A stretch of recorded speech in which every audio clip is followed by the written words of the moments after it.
الحمد لله وكفى وسلام على عباده الذين اصطفى أما بعد عن عبادة بن الصامت رضي الله تعالى عنه أنه قال قال النبي صلى الله عليه وسلم اضمنوا لي ستا أضمن لكم الجنة اصدقوا اذا حدثتم واوفوا اذا عاهدتم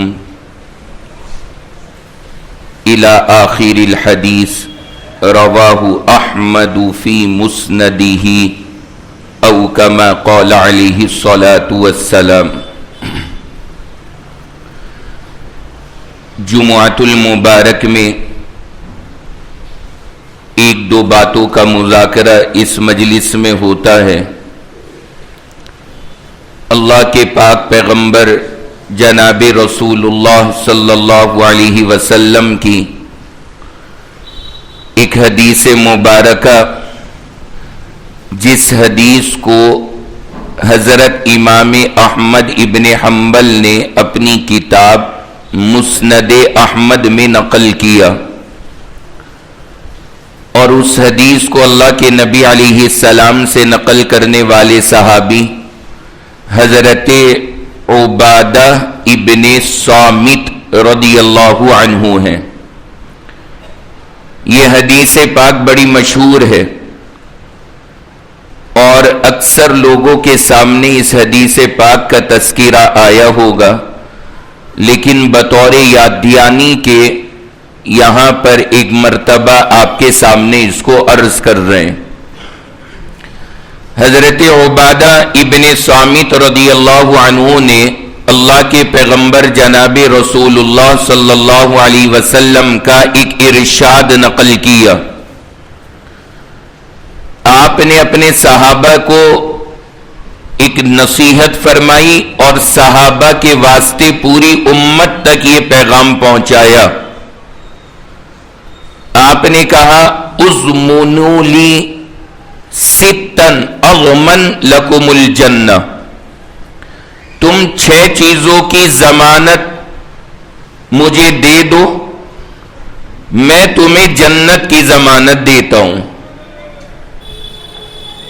یعنی 6 کام تمہیں بالکل پرفیکٹلی صحیح طور پر مکمل کرنے اور ریٹرن میں میری طرف سے جنت کی ضمانت حاصل کر لو۔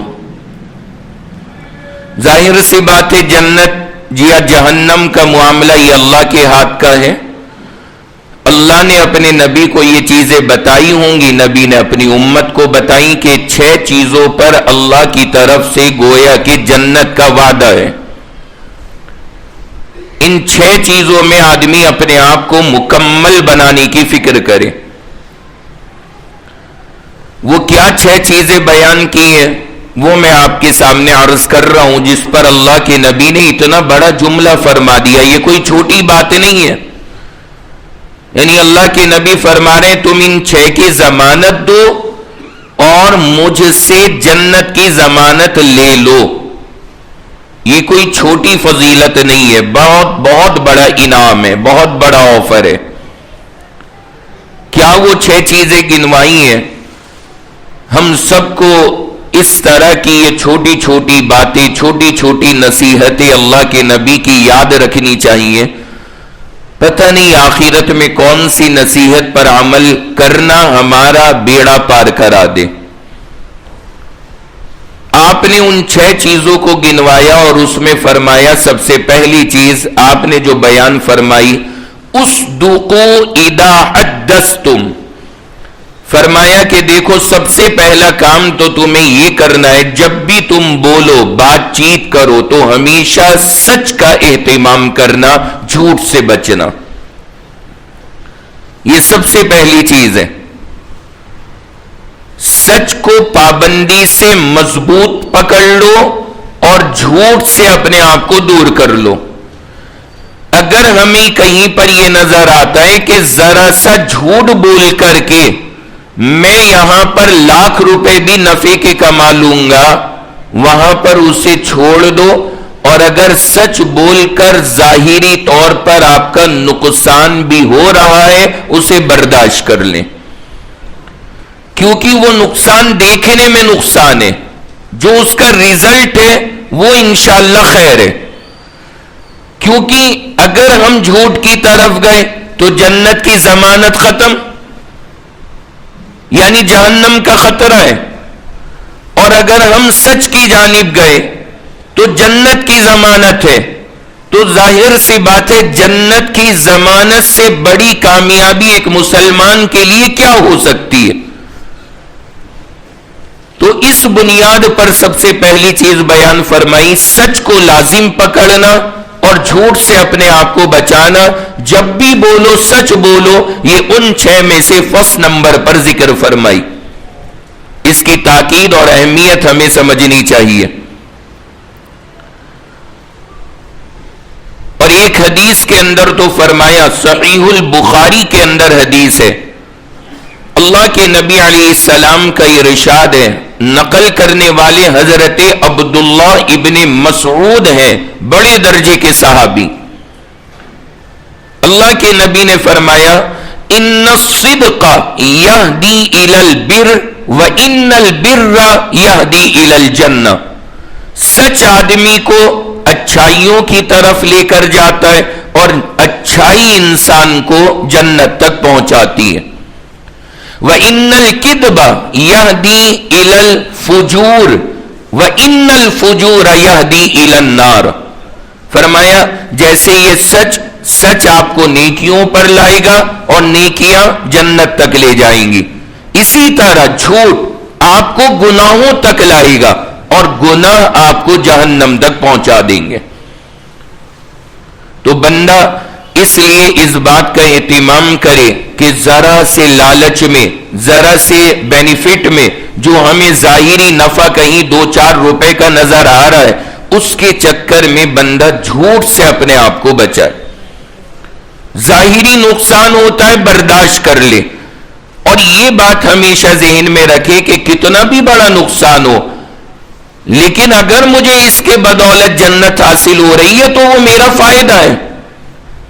پھر وہ نقصان صرف دیکھنے میں نقصان ہے، وہ حقیقت میں کوئی نقصان نہیں ہے۔ تو سب سے پہلی چیز اللہ کے نبی نے اس کو بیان کیا، ہم سب کو اپنی زندگیوں میں جائزہ لینا چاہیے اور جھوٹ سے ہر حال میں بچنا ہے۔ مذاق میں بھی جھوٹ حرام ہے، بچوں کے ساتھ بھی جھوٹ بولنا حرام ہے۔ بیٹا یہ روٹی فنش کر لو، ہم تمہیں آئس کریم دیں گے، بس بول دیا ہم نے تو اب وہ بیچارہ بچہ کھانے پر لگا پڑا ہے کہ مجھے روٹی فنش کرنے کے بعد آئس کریم ملے گی، اور باپ کے بھی ذہن میں کہ بس میں نے تو ویسے ہی کہہ دیا، میں تھوڑی لا کے دوں گا۔ یہ جھوٹ ہے، اور جب وہ فنش کرے گا اور نہیں ملے گی اسے، ہم نے اس کو بھی عادت جھوٹ کی ڈلوا دی، اس کے بھی دماغ میں۔ ورنہ بچہ ہمیشہ سچ بولتا ہے، لیکن وہ اپنے بڑوں کی حرکتیں دیکھ کر جھوٹ سیکھنا شروع کر دیتا ہے۔ ہم نے اسے بھی سکھا دیا کہ نہیں بیٹا، ایسا بھی ہوتا ہے کہ زبان سے کہہ دیا جاتا اور کیا نہیں جاتا، عمل سے ہم نے اسے جھوٹ کی تعلیم دے دی، یہ بھی حرام ہے۔ تو اس وجہ سے یہ پہلی چیز اللہ کے نبی نے ذکر فرمائی۔ نمبر 2، دوسری چیز جو بیان کی، فرمایا کہ وَأَوْفُوا إِذَا عَاهَدتُّمْ، پورا کرو جب تم کوئی وعدہ کر لو۔ اگر آپ نے کسی سے کوئی وعدہ کیا ہے، کوئی عہد لیا ہے اور وعدہ کیا کہ میں یہ کام کروں گا، تو فرمایا پھر اگر جنت چاہیے، جنت کی ضمانت، آپ وعدے کو پورا کریں۔ قرض لیا کسی سے اور وعدہ کیا کہ میں 1 مہینے بعد لوٹا دوں گا، اب یہ بات یاد رکھنا، اگر 1 مہینے کے بعد ہم نے نہیں لوٹایا اور ہم اس کو دینے کے لیے نہیں گئے تو ہم نے یہ وعدہ خلافی کی ہے، جنت کی ضمانت ختم ہو چکی ہے، اب وہ ضمانت ہمارے لیے باقی نہیں۔ وعدہ کیا پورا کیجئے۔ حضرت تھانوی نور اللہ مرقدہ نے لکھا ہے کہ آج جو ہم لوگوں کو قرض نہیں ملتا وہ ہماری یہ ادائیگی نہ ہونے کی وجہ کی بنیاد ہے، ہم جو ادا کرنا نہیں جانتے. ورنہ اگر بندہ صحیح طور پر ادا کرے تو کسی کو قرض دینے میں کیا پریشانی ہے. لیکن آج کل ہر بندہ یہی گھبراتا ہے، جسے ادھار دیا وہی غائب. ہر دکان پہ یہی جملے ہیں لکھے ہوئے. فون اٹھانا بند، وعدہ خلافی. حضرت نے لکھا ہے کہ جو دن آپ کا وعدے کا ہو اور پیسے نہ ہو، یا تو جاؤ اور جا کر کے اس کے سامنے کھڑے ہو جاؤ کہ آج آپ کا وعدہ تھا، پورا ہم نہیں کر سکے، ہمیں تھوڑی سی مہلت اور دے دیجئے. یا تو یہ طریقہ صحیح ہے، آپ نے کم سے کم جا کے پیش تو کیا نا اپنے آپ کو. اور دوسرا طریقہ اس میں یہ ہے کہ اس دن چاہے اپنے گھر کا سامان بیچنا پڑے، قرض ادا کر دو. اللہ نے چاہا زندگی میں قرض کے لیے بندے کو پریشان نہیں ہونا پڑے گا اگر کوئی صحیح انداز میں ادا کرے. تو دوسری چیز بیان فرمائی کہ وعدہ کرو تو اسے پورا کرو. تیسری چیز اللہ کے نبی نے ذکر فرمائی ہے اس حدیث مبارکہ میں جو بڑی اہم ہے ہم سب کے لیے. فرمایا وَأَدُّوا إِذَا تُمِنْتُمْ. فرمایا تیسرا کام آپ نے یہ کرنا ہے، کوئی بھی امانت آپ کے پاس ہو تو اس امانت کو صحیح طور پر واپس کرو، اس میں خیانت نہ کرو. کسی نے بھی آپ کے پاس میں کوئی چیز امانت دی ہے، اس میں ڈنڈیاں نہ مارے، جیسی ہے ایز اٹ از اسی طرح اس کے مالک کو واپس کریں. یہ ضروری ہے ہمارے لیے. اللہ کے نبی نے جنت کی ضمانت لی ہے، یہ کوئی چھوٹی بات نہیں ہے اللہ کے نبی کا ضمانت لے لینا.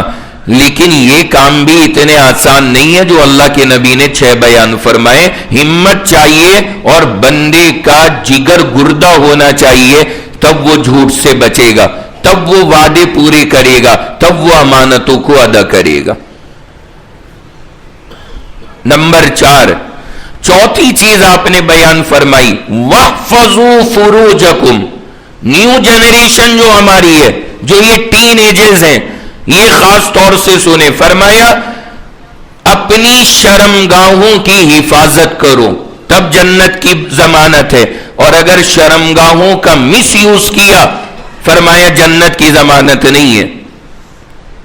اور جنت کی ضمانت نہ ہونے کا مطلب کیا ہوا؟ یعنی جہنم کا پورا خطرہ موجود ہے. شرمگاہوں کی حفاظت کیا مطلب؟ شرمگاہوں کی حفاظت، اللہ نے جیسے ہمیں آنکھ دی، جیسے ہمیں کان دیے، ایسے ہمیں یہ شرمگاہیں دی. یہ بھی اللہ کی دی ہوئی چیز ہے. جیسے اللہ نے کہا آنکھ کا استعمال ایسے کرنا ہے، کان کا ایسے کرنا ہے، یہ جائز یہ ناجائز، ایسے ہی شرمگاہ کے استعمال کے طریقے بتائے. اس کا استعمال یہ جائز یہ ناجائز، یہ کرو گے تو صحیح، یہ کرو گے تو غلط. اس کا دائرہ ہمیشہ اپنے سامنے رکھنا. آج شہوت میں، خواہشات میں انسان جانور بنا ہوا ہے، کوئی تمیز نہیں باقی رہ رہی. جو نوجوان ہیں جن کی شادیاں نہیں ہوئی ہیں وہ مشت زنی میں مبتلا ہیں، یعنی ہینڈ پریکٹس کر رہے ہیں اور اپنے ہاتھوں سے اپنی مادہ منی کو نکال کے ضائع کر رہے ہیں. کیسی حرام کاری ہے اور زندگی کو برباد کرنے کا ذریعہ ہے. برباد ہو جاتا ہے آدمی. بچائیے نوجوانوں اپنے آپ کو اس سے. یہ حرام عمل ہے اور یہ شرمگاہ کا مس یوز ہے، غلط استعمال ہے. اللہ کے یہاں جواب دہ ہونا پڑے گا. اور پیغمبر نے جو ضمانت لی ہے وہ ختم ہے. اس کے بعد یہ غلط ہم نے یوز کیا، یہ حرام کے دائرے میں آتا ہے. اپنے ہاتھوں سے اپنی شہوتوں کو ضائع کرنا. اور آج عام ہے نوجوانوں میں، اتنا برا حال ہے میں بیان نہیں کر سکتا. میرے سے زیادہ آپ جانتے ہوں گے جو نوجوانوں کے حالات دیکھتے اور سنتے، کتنے زیادہ نوجوان برباد ہو رہے ہیں. اور حیرت مجھے یہ ہوتی ہے جب ہم سوشل میڈیا پر آج کل کے جدید دور کی تحقیقات پڑھتے، پاگل ہو گئے لوگ بالکل ہی. اس میں بڑے بڑے ڈاکٹرز، بڑے بڑے لوگ یہ کہہ رہے ہیں کہ جی کوئی حرج نہیں ہے، اس سے صحت پہ کوئی فرق نہیں پڑتا، بس لمٹ میں ہونا چاہیے. یعنی ہفتے میں 2-3 بار تم اپنے ہاتھ سے اپنی منی ضائع کر دو، تمہاری صحت پہ کوئی فرق نہیں پڑے گا. وہ بیوقوف ہیں لوگ، یہ بات یاد رکھیے گا. میں یہاں ممبر سے یہ بات کہہ رہا ہوں چونکہ اللہ کے نبی نے سمجھائی ہیں یہ چیزیں ہمیں. سب سے پہلی بات، اگر کوئی آدمی اس لت کا عادی لگ جائے، کیا وہ یہ دیکھے گا کہ ہفتے میں 2 بار صحت کے لیے صحیح ہے اور 3 بار کرو تو صحت کے لیے نقصان دہ، لہذا 2 بار کر کے میں مطمئن بیٹھ جاؤں، اب تیسری بار نہیں کروں گا ورنہ میری صحت خراب ہو جائے گی؟ اتنی عقل ہوتی تو یہ 2 بار بھی نہ کرتا. یہ تو ایک لت ہے، ایسی بری لت ہے. اللہ کی قسم، میرے پاس ایک نوجوان آیا جس کی شادی طے ہو چکی تھی، دل ہل گیا اس کی رودات سن کے. وہ رو رہا تھا میرے پاس میں بیٹھا ہوا، کہنے لگا مفتی صاحب شادی طے ہو گئی، بہترین گھرانہ طے ہو گیا، شادی قریب آ رہی ہے، لیکن میری اپنی کنڈیشن یہ بنی ہوئی ہے کہ مشت زنی کی، ہینڈ پریکٹس کی اتنی عادت ہے کہ اب جب میں ہینڈ پریکٹس کرتا ہوں تو اب منی نکلنا بھی بند ہو چکی ہے، اب خون کے 2-4 قطرے نکلتے ہیں، خون کے قطرات نکلتے ہیں، لیکن عادت نہیں چھوٹ رہی، نہیں کنٹرول ہو رہا، نہیں روکا جا رہا. میں حیران ہوں ان دنیا داروں پر جو ڈاکٹر کہلاتے ہیں، جو بڑے سمجھدار کہلاتے ہیں، وہ ایسی بے وقوفی کی باتیں کیسے کر سکتے کہ جی 2 بار اور 3 بار کرو تو صحت کے لیے کوئی حرج نہیں، زیادہ کرو گے تو نقصان دے. اسلام نے کہا حرام ہے، غلط ہے، کیونکہ یہ ایک لت ہے، ایک عادت ہے. جب آپ اللہ نہ کرے اس میں مبتلا ہو جاؤ گے، پھر نہ کوئی آپ کو لمٹ سمجھ میں آئے گی، نہ کوئی وقت سمجھ میں آئے گا، آدمی مبتلا ہو جائے گا. اس لیے بچانا ہے اپنے آپ کو. وعیدیں ہیں اس پر. جوانی اللہ کی بہت بڑی نعمت ہے، صحت اللہ کی بہت بڑی نعمت ہے. جب بندہ ان چیزوں میں گرفتار ہوتا ہے، زندگی میں دیکھنے میں وہ خوبصورت نوجوان ہوتا ہے، اندر سے کھوکھلا ہو چکا ہوتا ہے، کھوکھلا. آدھا گھنٹہ کہیں بیٹھ جائے، جب کھڑے ہوتے کہتے ہیں نوجوان 20 سال کے نوجوان کہتے ہیں کہ آدھا گھنٹہ بیٹھ گئے، کھڑے ہوتے ہیں تو آنکھوں کے آگے اندھیرا چھا جاتا ہے، چکر سے آتے ہیں، دماغ گھوم جاتا ہے. یہ کیا ہے؟ یہ نارمل چیزیں نہیں ہیں. ابھی تو آپ کی ہر چیز پرفیکٹ ہے، صحیح ہے، پھر یہ بوڑھوں والی صفات کہاں سے ظاہر ہو رہی ہے؟ یہ حرکتیں وہ جو ہماری ہیں اپنی جوانی کو ضائع کرنے کی، ان کی وجہ سے یہ چیزیں ہمارے ساتھ میں ہوتی ہیں. یہ نارمل نہیں ہے. ذرا سا کام کیا تھک گئے، ذرا سی محنت کی حالت بری ہو گئی، ذرا سی پڑھائی کر لی دماغ چکرانے لگے. یہ ساری چیزیں ہماری اپنی جوانی کی حفاظت نہ کرنے کی وجہ سے. ہمارے استاذ ہم لوگوں کو سمجھاتے تھے باقاعدہ بٹھا کر کے، جب ہم 12 اور 13 سال اور 14 سال کی عمروں کے تھے. ہمارے اساتذہ نے ہمیں نصیحت ہی کی کہ بیٹا اب تم جوان ہوگے، اللہ تمہیں ایک نعمت دے گا، مادہ منی کی نعمت. یہ منی کا قطرہ تمہاری جسم اور جان کی روح ہے، اور اگر تم نے اس کو غلط ضائع کر دیا تم دنیا میں ترقی نہیں کر سکتے. نہ عبادتوں میں دل لگے گا، نہ نمازوں میں مزہ آئے گا، نہ تلاوت کا دل کرے گا، نہ ذکر کرنے میں دماغ لگے گا. ساری چیزیں برباد ہو کے رکھی جائیں گی. اور وہ ہو رہا ہے جب آج ہم نوجوانوں کی کیفیات سنتے ہیں. کتنی اللہ نے اس میں طاقتیں دی ہیں. مجھے اپنے استاذ کا جملہ یاد ہے، اسی وقت سے انہوں نے دماغ میں سیٹ کیا تھا. فرمایا بچوں یہ یاد رکھنا، 100 دیسی گھی کے جو قطرے ہوتے ہیں ان 100 قطروں سے ایک خون کا قطرہ بنتا ہے. یعنی ایک خون کے قطرے میں اتنی پاور ہوتی ہے جتنی 100 اوریجنل دیسی گھی کے قطروں میں ہوتی ہے.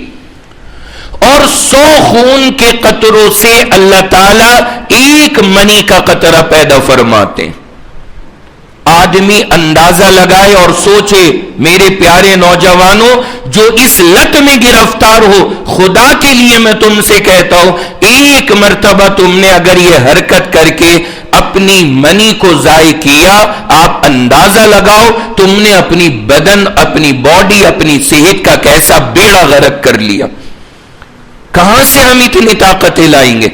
کہاں سے ہم اتنی اپنے اندر مضبوطی لائیں گے؟ اور پھر وہی پریشانیاں ہیں جو ساری کی ساری ہمارے سامنے ہیں۔